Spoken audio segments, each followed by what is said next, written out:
So again, good morning to everybody. Delighted to see you all back here in the room again.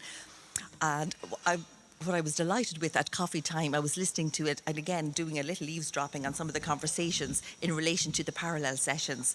And again, I'm sorry I couldn't get to all of them, but what I've heard back has been fascinating. And again, would love to follow on. Myself and Rachel were having a conversation about one in particular. Really looking forward to following on and hearing more about those.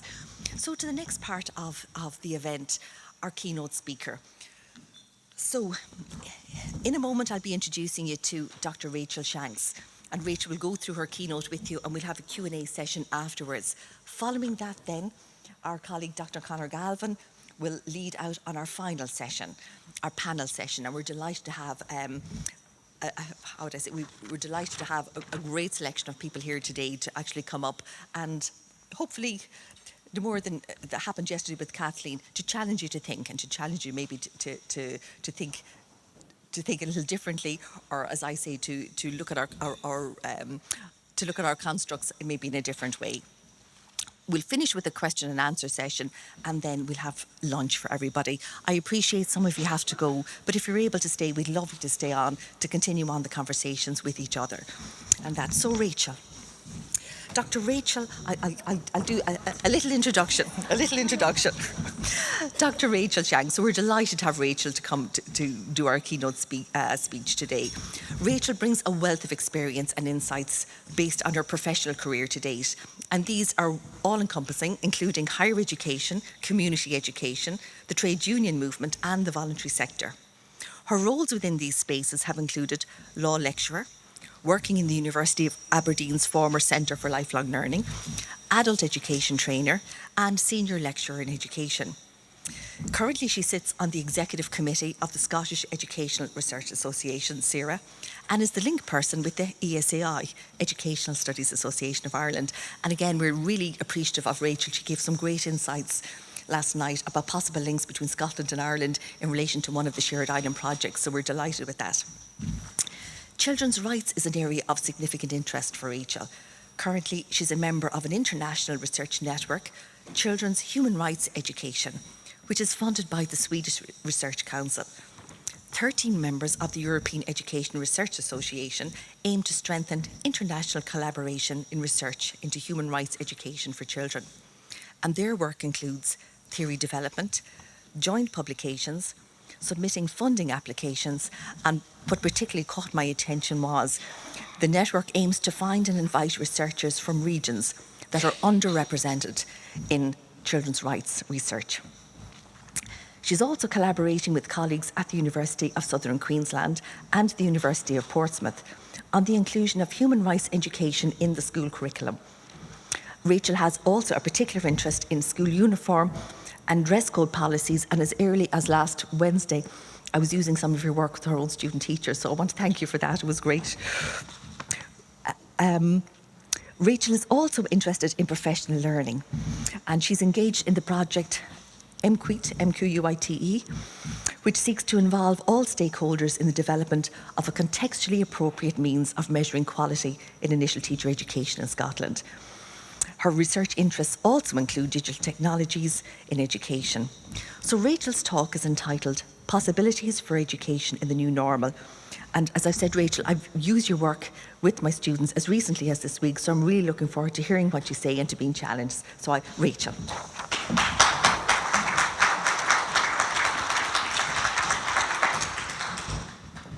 Hi, everybody. Can you hear me okay? Yeah. Okay, thanks. So, first of all, I'd like to thank the SCoTENS committee for inviting me. Oh, yes, I really do need my glasses. To this, for me, it's a really special conference to be at. My accent has changed over the years. I left Lisburn in 1986. So it's special, obviously, for all of us to be here in the flesh, an embodied conference, rather than online, although online can work. But it's really special to me with it being a cross-border conference. And actually, as a teenager, I was at an Across the Divide weekend, about 35 kilometres south of here, beside the River Boyne. So I'm just, delighted to be at something that's a north-south conference. Next, I should set out what I intend to cover in terms of the types of possibilities I'm going to talk about and what I mean by the new normal. So the term the new normal has been bandied about to explain life after the COVID-19 pandemic. But as any epidemiologist or infectious disease or public health expert will tell you, the COVID-19 pandemic is not over. So this new normal cannot be about after the pandemic. Rather, it's about life after a global pandemic, national lockdowns, and our ongoing accommodation of living with a new highly infectious disease while we wait, and hopefully prepare for the next pandemic. I have to apologise, it is a bit doom and gloom, okay, in my talk. So the new normal to me means what can we do now that we didn't think we could do before March 2020? How are things different now in terms of education, teacher education, education policy, education practice, education theory than they were in 2019?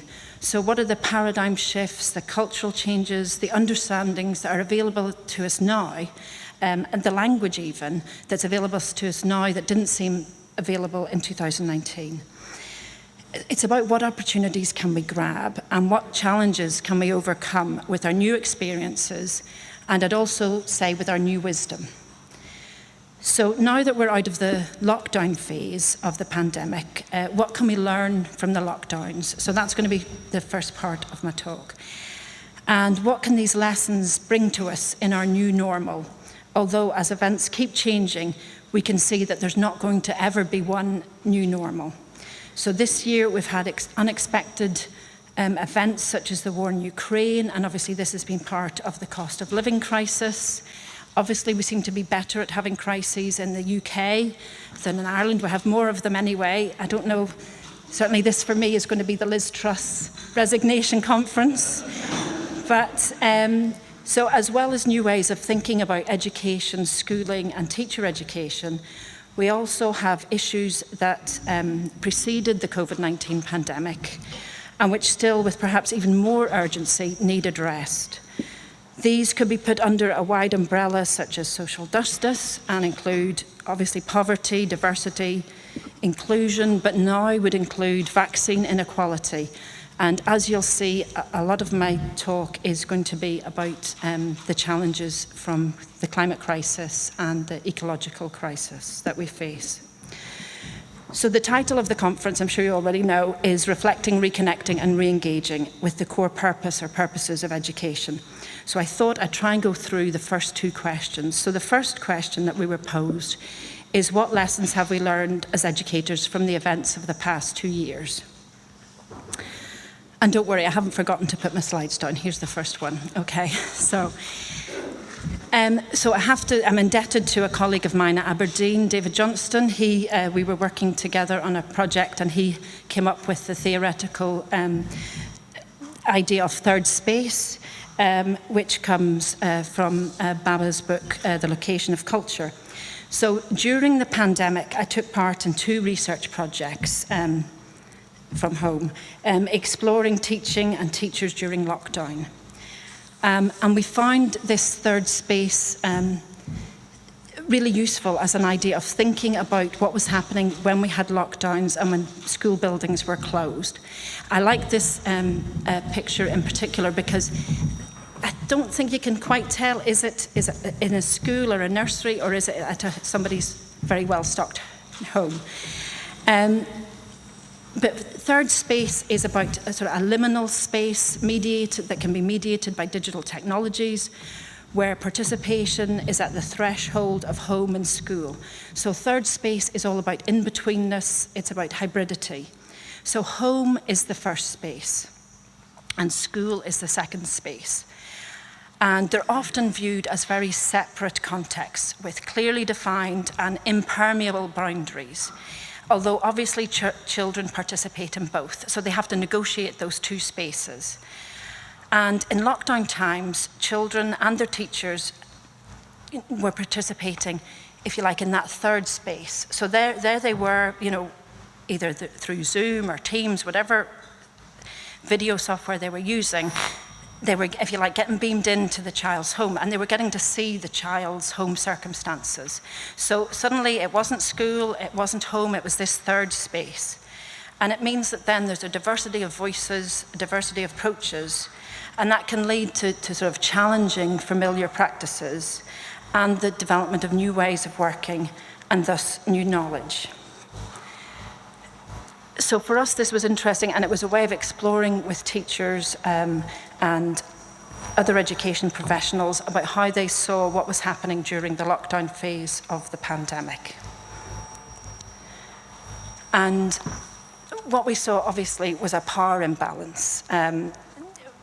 It could be a lot of one-way communication, and it's also being talked about as, if you like, school then colonizing the home. But obviously, teachers had to work out new ways of being part of home life because there wasn't, school to be at.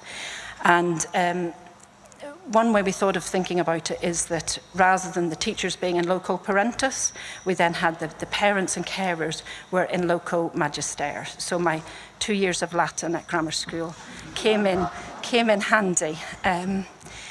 So a second project that I was involved in was a follow-on from the one that Mary mentioned, the Measuring Quality in Initial Teacher Education, which we've called MQuite, because teachers seem to love acronyms, and teacher education professionals as well. So with the MQuite project, we've been surveying people who've left teacher education to find out about their teacher education experience, but also following them through various cohorts.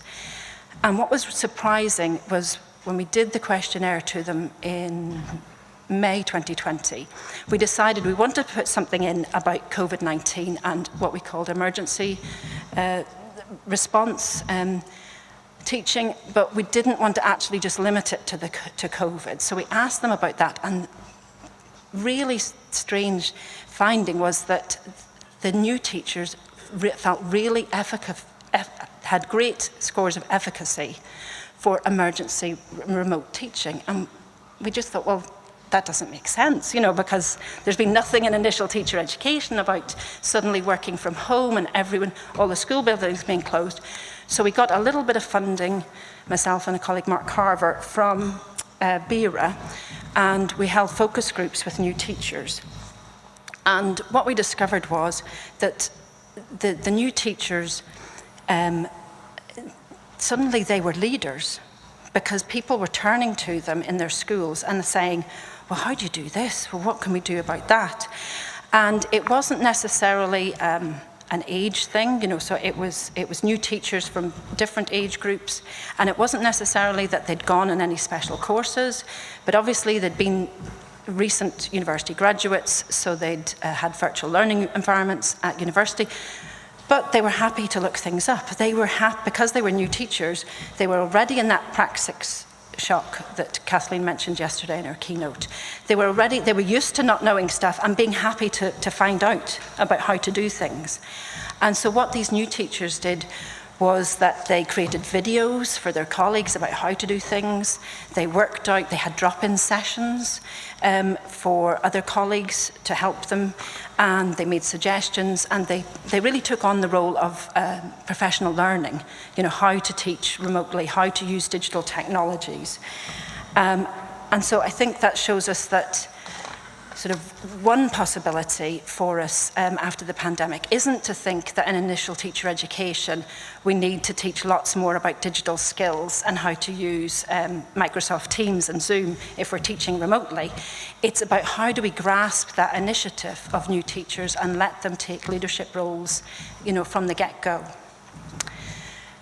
So for me, what I learned from these teachers, from the research participants, was that relationships had changed.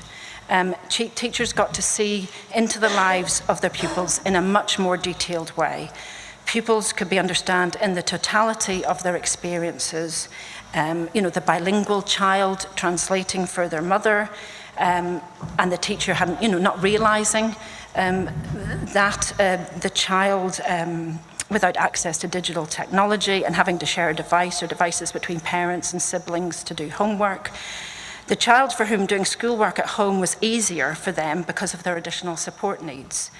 So I think all of these things still have to be remembered in our, if you like, new normal.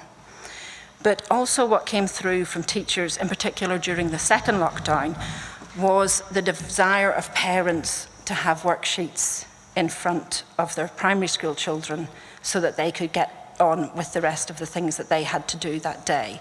So in a sense, there was a real tension for teachers in that scenario, because they didn't want that for that. That wasn't education for them, but they were sort of being forced into that sort of what the parents wanted, so that the parents could get by. And from thinking about what is for school and what's happening in school, it then leads us to what is teacher education for? And what sort of teacher do we need for post-pandemic or the new normal education?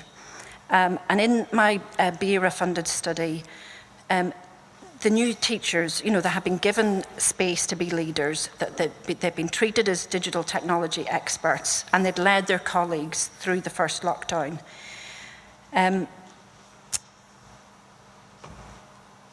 We would be doing them a disservice if we just forgot, all the extra things that we did them and not continue to give them opportunities. And I think now the great challenge is for us to keep the things that were helpful and useful and not go back to how things were before, simply because that is how they were before 2020. So what it seemed, because we've carried on interviewing the teachers from the original study that was with teachers and head teachers, so we've interviewed them a third time now. So we've interviewed them in the first lockdown in Scotland, the second lockdown in Scotland, and then we interviewed them again this summer. And it seemed to be that there are, some people want to forget the pandemic. The pandemic was a terrible time, 2020 to 2022, so let's just go back as if it's 2019 and the pandemic never happened. And then we have, if you like, on the other end of this spectrum or continuum, people who, want to keep everything that was useful and helpful and was beneficial to children and young people in the teaching. And obviously we've got to try and find a way of getting maybe a happy medium, but making people realise that we didn't want to have the pandemic, but we should use what's been useful from it. Now, the second question posed for the conference is, what is the new normal we want to co-create in our education and teacher education systems? And if we think about, as I've mentioned already, there really isn't going to be a new normal. And we could divide life into, pre-pandemic, post-pandemic. But I think there's something bigger on the horizon that, is with us now that we need to consider. And in considering our post-pandemic or post-2022 possibilities, we have to think about what is education for. And yesterday there was a session on the Leaver Certificate, and it seems, certainly in Scotland, the end of the last 3 years of secondary school, if not all of secondary school, it's about examinations. So then I do wonder whether, to help us think about what is the core purpose of education, we have to think about what is it that is so important about certificates and qualifications? And is there a way that we can do things differently for young people and repurpose secondary education in particular? With school education being so focused on examinations, what we're really doing, if you think about it, is we're sifting and sorting young people. We're deciding who's going where and who's doing what. And maybe we should think of, is there a better way of doing that than through school examinations, because of the impact it's having on young people's mental health and well-being. And taking up from what Kathleen said yesterday, what is the caring way to do that? And I don't think if we had a clean slate, it would be to have the examination systems we have at the moment.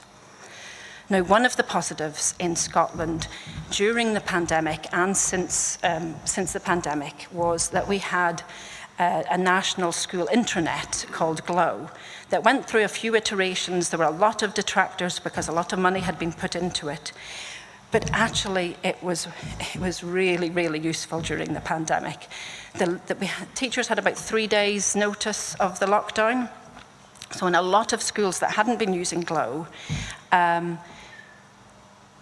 they spent those 3 days telling all the children and their parents, especially in primary school, what their username was for Glow, and that the password was usually the word password, just to make sure that they could get into it. But that meant that they had whatever software their local authorities said they could use Teams, they could use Google Classrooms, whatever it was, they could access it through Glow.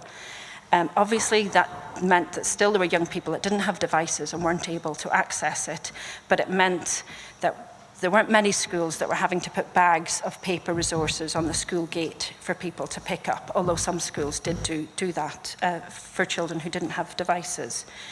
The other logo here, SCoTENS, that is our sort of, there was some resources on it before COVID, but that's really being ramped up now. So that's an online resource, so there's online teaching.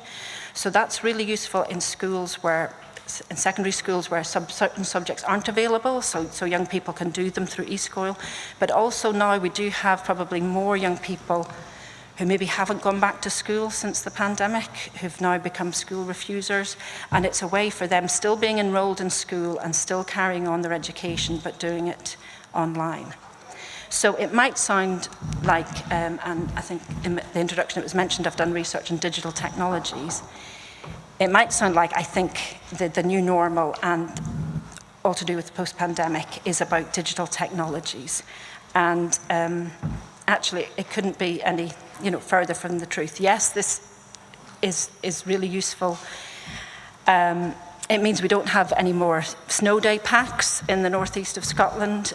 We can, we'll get a text instead, and we'll know they have to log on through Glow and what to do. So this was just, I've got some images now from in Scotland. We're very lucky to have this SCRAN, which is the Scottish Screen Archive. So this is a certificate, a school certificate from the 19th century.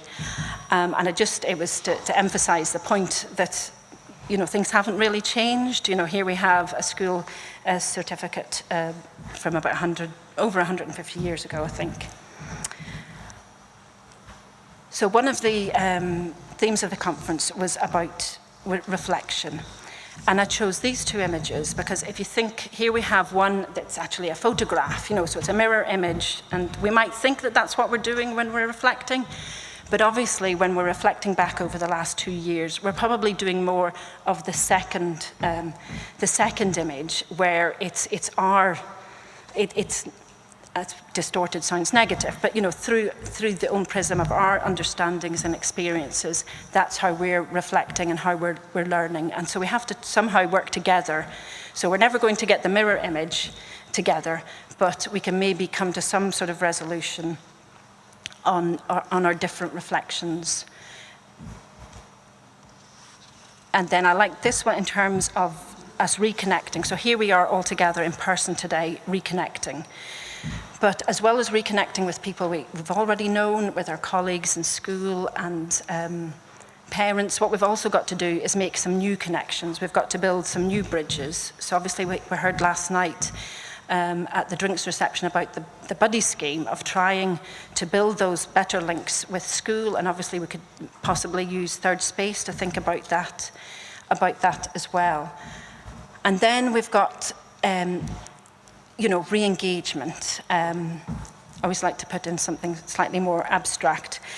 But how do we re-engage with the world, and where are we at the minute with the world? And as I said, I don't think digital technologies is the answer to where we are now in 2022.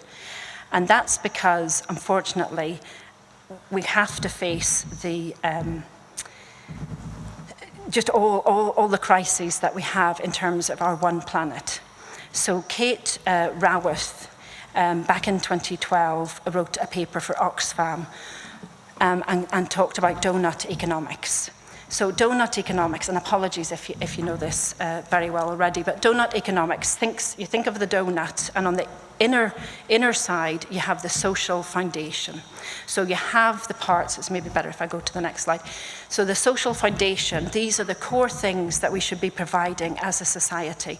And you can see education is there, but so is housing and income, physical and mental health, and connectivity. So we're talking about connecting here at the conference, and a sense of support. So there isn't the word caring, but we can definitely see caring in that. So that's the social foundation that we really need as people. But unfortunately, the outer rim of the doughnut from Kate Raworth is the environmental ceiling, or what's also called the planetary boundaries. And you can see that 5 that I've highlighted bold, you can see where the globe is coming out of the doughnut. Those are the 5 planetary boundaries where we're already exceeding our one planet. So in terms of air quality, climate change, but also land use change, and we might not think about it, but also in terms of nitrogen and phosphorus, that we won't have enough nitrogen and phosphorus for our agriculture, and also the health of oceans. And actually, you should be very proud, the people here in the Republic of Ireland, because on the Doughnut Economic Action Lab website, they've said that actually the President of Ireland, Michael D. Higgins, he described living in the doughnut, and he said it was humanity's overriding goal. And that was back in October 2020 on an online speech to the Engineers Ireland Annual Conference, and he's actually the first head of state to acknowledge the doughnut, that we need this social foundation, and also that we have these planetary boundaries. And he argued for a radical paradigm shift, because we need to see the connection between ecology, economics, and society. So we're living in an environmental and climate crisis. The 5th planetary threshold has been passed. Greenhouse gases have risen 60% since the first Rio summit in 1992. Currently, gross domestic product is a measurement, doesn't matter if it's a positive or a negative impact. So anything that's spent clearing up a flood is accounted for as positively as building new housing.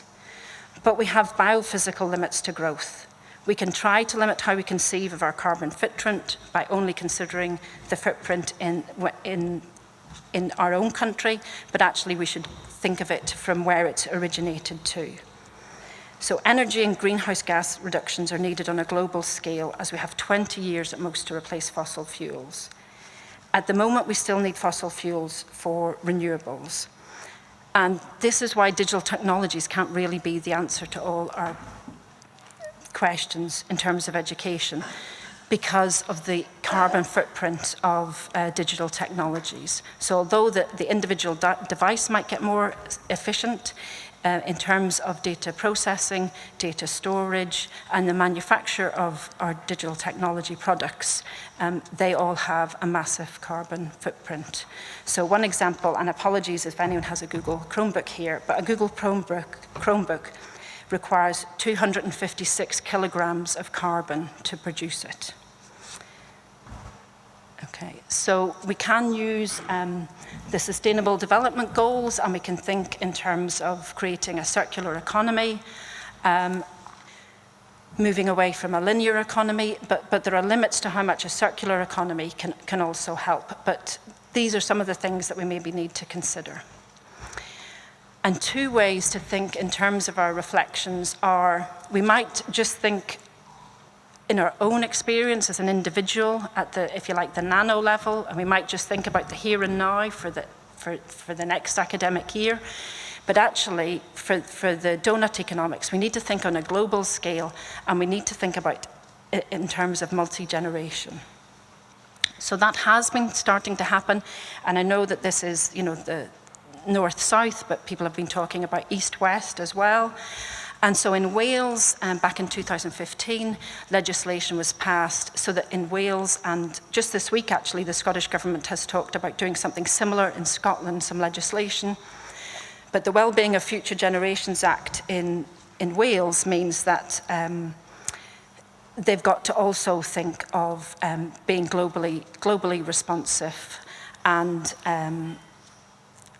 looking at all the issues in a holistic way. So we're wondering, what is education for? And just in a session this morning, somebody was mentioning Paulo Freire and the pedagogy of the oppressed, and I had already sent in my slides this morning. So, but I sort of, in a way, what we need is to free ourselves from the notion of human capital. So we need more, if you like, more Paulo Freire in our education than free market. So if we're looking at the core purpose of education, it should be helping young people so that they can lead a life that they value, not that is valued by economists. And then in terms of teacher education, is it that we're wanting this effective teacher that can deliver strategies, that is helping to create people for work? This, or is it, certainly in Scotland, a lot of the time we've talked about the reflective teacher, somebody who looks on their own practice, but if you think about it, that's still very much on the nano scale, on the individual scale, and it's in the here and now, maybe for the next year, but it's not looking further than that. Then we also sometimes think about the inquiry teacher, where we're trying to get our students to do inquiry projects, our new teachers to do that. And sometimes that will go wider than just individual practice. It will maybe go to whole school or more. Then we've also talked about either the activist teacher in the past or the transformative teacher. So that, in a sense, is somebody who's reflecting on practice, but also taking action. And the negative view of teachers as curriculum deliverers, and not automatons, but semi-professionals, is very much alive and well south of the border where I live and work. So in England, there are multi-academy chains where newly qualified teachers are actually given the script for their class to deliver, word for word of what they're meant to say. So I'm sure nobody here would want, teacher education or teachers in that model. So I think sometimes teacher education can be seen as being maybe slightly stuck in the past. I hope you don't mind me saying that, but it can be difficult to be in the vanguard in teacher education because student teachers are so much in the here and now. How can you help me when I'm going out in placement? How can you help me for next year when I'm a teacher in school? And you're having to look at what the current curriculum is. And in Scotland, there was, when it was Curriculum for Excellence was being introduced, it was very difficult because we didn't have the materials of what was going to, or the information, the guidance, anything really. And so, it was very difficult to be saying to teachers, yes, Curriculum for Excellence, but we don't quite know what it's going to be, but that's what you're going to have to deliver in the next year or two. So it's a challenge really for teacher education because our students want us just for the here and now, but if we want to influence the profession, sometimes we think of doing that with our student teachers. So at Aberdeen, there was a project that we had, a large research project, Scottish Teachers for a New Era, which was copied from America, Teachers for a New Era. But it assumed that if we changed the new teachers, we could change the teaching profession. And that's just not fair on the new teachers, because the new teachers are in a vulnerable position. So we need to do it, if you like, throughout the education system. And we can do that through our relationships, so making sure that we are in dialogue with everyone and anyone who will listen to us, and that's especially in terms of policymakers. And it's also, as I said, giving people the chance to take leadership opportunities and not going by length of time or our preconceived notions of who can be a leader. In terms of technology, obviously we've moved on here from this computer, But I think we're missing the point if we think about digital technology being what we've learnt from the pandemic and what the future is for education. Because digital technology is just about how teaching is delivered or how it's conducted. It's how resources are accessed. It's not actually what education is about. This morning, there was a session on media literacy, a fantastic project that's happening. So we need to think, especially with the what was said about the vaccines and vaccinations, is how we deal with education in a post-truth, post-COVID world. And one body that's been looking and developing a new way of thinking, a new way of looking ahead, is UNESCO with their Futures Literacy project. So that's putting the role of future into what we're doing now. So it's trying to use the future in the present, so that if we use the capability to imagine, possibly even use utopianism, then we can see, rather than just thinking in a sort of, factory line sort of way, what are all the possibilities, even the most difficult possibilities that we could be moving towards. And it's about allowing us to reframe possible futures. By trying to predict the future, we can be more open to those different possibilities. So we can make a connection between new literacies, multi-literacies, and futures literacy as possibly a future competence, but it's a way of trying to get us from sort of realizing that change is possible. We can see that from the pandemic. In a week, everyone went from the way we always thought of school education to it being at home. So change and support for people, support for homeless people, we see that is possible. So futures literacy can be a way of remembering that things can be different. So this is just an example of New Lanark in Scotland, which was way ahead of its time, where schools and housing was built for workers in Lanark. So from post-pandemic possibilities to our climate and extinction crisis, we have to think what is going to be taught, how is it going to be taught, and what are the holistic approaches that we need. And it's really, I've put that it's the storm to come, but actually we're in the storm already. We can see that with the flooding in Pakistan. We can see that with the storms in November that we had in Scotland and power outages. We can see that with the heat wave. I was on holiday in Donegal in June, and it was too hot to walk on the beach in barefoot. Now, that was just, that's a heat wave that is just, that shouldn't be happening. So there are different responses to the environmental crisis. There's technological solutionism, that's somehow going into space, like Elon Musk, or deep sea mining for materials is the answer. There's the efficiency angle, as I mentioned earlier, but if we make our devices more efficient, somehow that will be enough. And the circular economy argument, but we're still going to be producing goods for the circular economy. So another option that's been put forward is degrowth. But what our young people are saying is that they want us to be teaching them about the climate crisis. But not just as one. I know it's good in the Republic of Ireland. I know there's the new subject. But what we mustn't do is just hive it off into one subject. It can't be that, oh, we've ticked that box, we've got the subject, environmental education, sustainable education, and then everything else can go on the same. Because everything is going to change with the climate crisis, the jobs that are available, how we live. And this is what young people are asking us for. So the Fridays for the Future, and also the Teacher for the Future movement. So one way I thought about thinking of it is, in terms of the education system, what is it that we should be reducing? So imagine that we all had a carbon budget for our institution or our department. And thanks. What would we do in it? what would we do less of?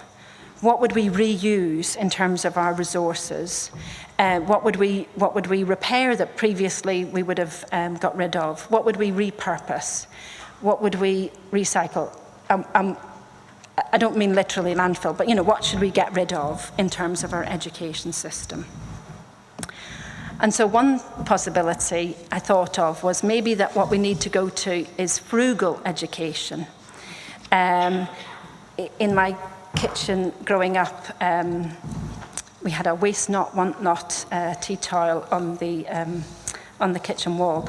But one of my sisters told me I was, as a great compliment, how frugal I was because I have mainly second-hand furniture.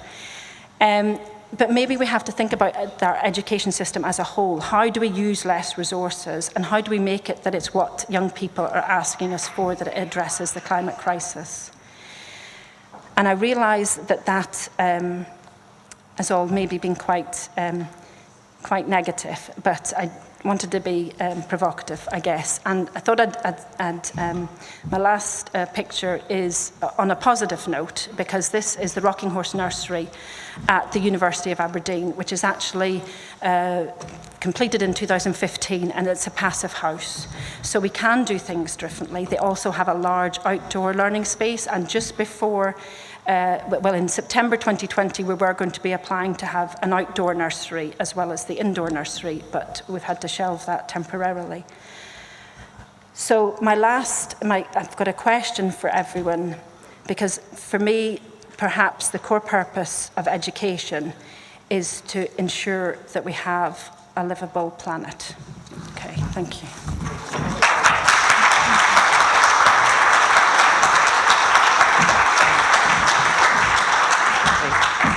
Again, just to say to Rachel, thank you very much for that. I was busy scribbling notes, Rachel, and that, and trying to capture thoughts. I might just summarise what I took from that particular, from Rachel's keynote, and then open it to the floor and see if you've any questions or comments. Rachel, I suppose 4 main points came across for me. The first one was in relation to the question you asked, what lessons have we learned and what can we do differently? Number 1 for me was the empowerment or empowering new teachers. That struck me particularly. And from the sense that young teachers were seemingly prepared to grasp new initiatives, look for information they didn't know, that was the normal for them. They were in that space where that was a practice that they were used to doing. And I suppose in a sense that brings us to look at new teachers potentially in a new way, or look that in challenging situations we can actually look at new teachers to be leaders in particular, at least at a local level within their own school environments, etc., without putting pressure on them to lead change in an overall system. So that was point 1 for me. Second one I found very interesting, demand-driven education. That a lot of teachers found themselves driven by a focus from parents on providing, and understandably, providing resources that would keep the children busy as opposed to help the children learn. And again, that rationale for that request is very, very understandable, but it leaves teachers with a particular dilemma. And for me, again, that was that, the notion that do we continuously interrogate that demand culture, because we find ourselves in it all the time. It's a lesson for all of us to do. And to what extent do we prepare our student teachers to work in an environment in schools, either on school placement or as practicing teachers, where the demand culture will be very, very strong? And have they got the coping skills to work with that? And when you said that, it really brought me back to what Kathleen said yesterday, and I thought there were huge synergies between your speeches.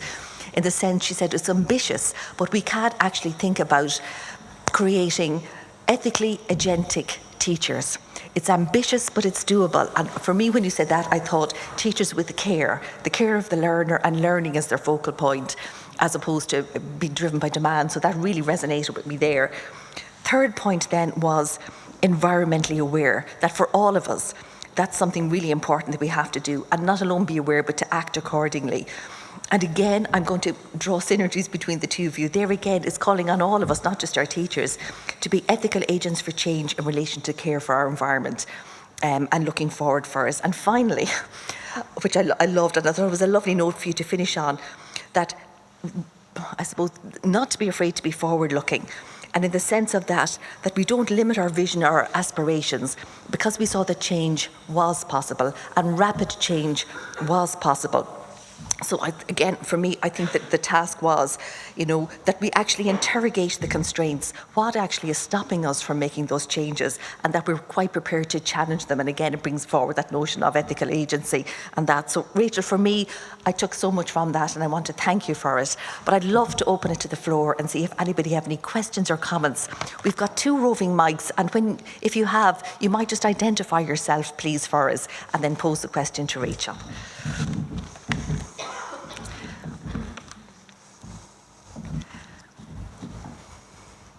Lovely. We have 2, 3. Okay, thank you. Hi, Rachel. Thank you very much, Ciara O'Donnell. Rachel, I'm very interested in the point you started with about third spaces and that hybrid identity between, you spoke about the home and the school. I've done a lot of work in terms of third space with regard to teacher education, which the literature talks a lot about. And the precarious third space, I suppose, that teacher educators in pre-service and in service hold between being a teacher on one hand and a teacher educator on another. And I know that third spaces can be very destabilising and very, messy at times, but they can also be opportunities to harness the complexity of being in that middle space. And my question is, do you see a role for teacher educators in being that conduit? They have proximity to policy on one hand as teacher educators, and they also have proximity to the work on the ground of teachers. And I'm just wondering, do you see any opportunities in terms of the promotion of sustainable education and all those beautiful points that you spoke about, and the role of teacher educators perhaps in harnessing the complexity of their third space hybrid identities? Yes. I mean, I guess the difficulty can be that, as people will have said yesterday, and I was at a conference last weekend as well, just so many things are put on teachers, but can also be, extra responsibility for teacher educators. So I guess just as teachers are enacting policy, and so in a way policy is created when it's being enacted by teachers, it's the same thing with teacher educators. So there is a space for them to subvert's probably too strong a word, but certainly to direct the next generation of teachers. Yeah. Thanks. Thanks very much. Any other questions? Was there? I've depressed you all. Lovely. Hi, Rachel. Des Carswell from Mary Immaculate College. Can I just ask? I did that idea of frugal education is really, really special. That really intrigued me. Just in relation to your work on standards, if that principle of frugality or to driving teacher, how could we avoid reducing it into trying to understand it into some sort of deliverable that we can arrive at in teacher education without losing the essence of it itself, if that makes sense? Yeah. Thank you. So I think, so in terms of standards, the ones that, the best set of standards for teachers that I've come across were actually disbanded. So in Sweden, they had standards that were very much focused on where the children were, their local context, the autonomy that a teacher had. But unfortunately, because when the standards were introduced in Sweden in about 2010 or 12, it was asking schools and head teachers to do more duties. So in a compromise, rather than asking the schools to do more, they simply abandoned the standards. Olson and Craig's work on looking at the sort of humanistic elements of looking at that narrative way of thinking and holistic approach, I think, is the way that standards could be used. So very much away from the Australian standards, which are the most strategizing, do this, do that, cover this, use digital technologies, sort of reducing the autonomy of teachers. I think moving away from that, we could have frugal education, but it could be very much caring and centred on the young people. So it's not frugal as in cold and shivering. It could be, something quite positive. Yeah. Thanks very much. Any other questions or comments? Yes, we've one over here. Sorry. All the way over. Hi, Rachel. Cliona Martin, Marino Institute of Education. It's just slightly different. I loved your idea of using Ramsworth's Doughnut economics and linking that to, say, the livability perspective of communities. It's just in Ireland at the moment, when you're going to build a new school, many schools are now being built on, say, school campuses outside of the town and taking sort of that heart of the community out. So I'm just wondering, in relation to Scotland, how is that working, or do you have any comments around school buildings, school sites, and that community model? I mean, I think that's terrible, building places where you have to drive to. And they've done that in Bangor. So my dad lives in Bangor, and the the school isn't walkable, I think, for hardly anybody. Maybe cycling, but so for me, that's all part of it. So it's not just about we're teaching sustainable education. It has to be, what are the buildings that are responsible for future generations. So in Scotland, to get planning, although unfortunately it's probably harder to build a supermarket out of town than it is to build a school out of town, I think is part of the problem. But I guess it's whether then, if there's more public transport to schools, that's one solution. But this is why I feel, we have to be thinking with all our hats on and all our different roles, what can we be doing? And up until now, I've managed not to talk about school uniform, but that's one of my other areas of research. And that's, again, we're trying to look at holistically, not just about it being affordable, it being comfortable, but also it being sustainable. But not just in terms of Scotland and stopping things going to landfill, but also for the workers in the global south who are currently producing school uniform. How do we make sure that we don't have a terrible impact on them? So I think it's that thing of trying to make as many connections as possible and do as much good as possible. I think making a difference, just what Kathleen said yesterday, waking up, what difference can I make today? Thanks very much. Thanks, Cliona. We've time for one more question. Brilliant. Anthony.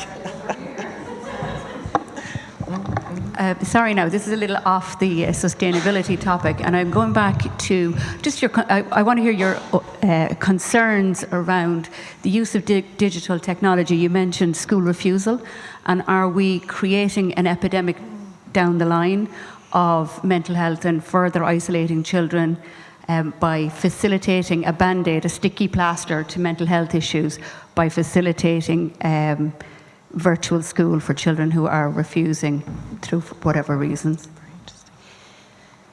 Well, I think we have to make sure that we are looking at what the needs of the child are, and not thinking, we can't do this because what if everyone did it?